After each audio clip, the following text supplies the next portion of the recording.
Our wedding is over! It was such a good day, and as a DIY bride, these are my top DIY projects that have saved us so much money.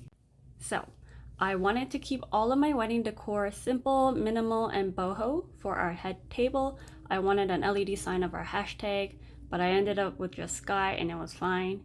I bought these letters from AliExpress and filled it with dried florals. I also bought 6 matching vases to use as decor and also where my bridesmaids could put their bouquets during dinner. For our centerpieces, I kept it super simple with dry florals from AliExpress and these amber glass jars from Walmart. I also printed out some labels and stuck it on.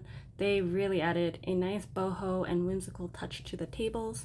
I also handmade all our wedding favors and used it as nameplate for our friends to take home at the end of the night.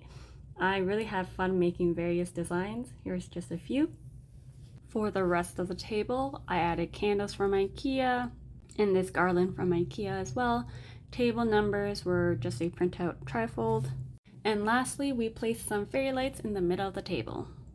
Altogether, I would say with the cups, the napkins, plates, and cutlery, it turned out a lot better than I thought, and I'm pretty happy with it. For our wedding sign, I wanted a neon sign, but also keep it boho. I made it with the IKEA Scattis pegboard and neon letters from AliExpress, and then just added some dried florals to the side. Our wedding venue had this triangular arch, so I wanted to create something like this as our photo booth backdrop.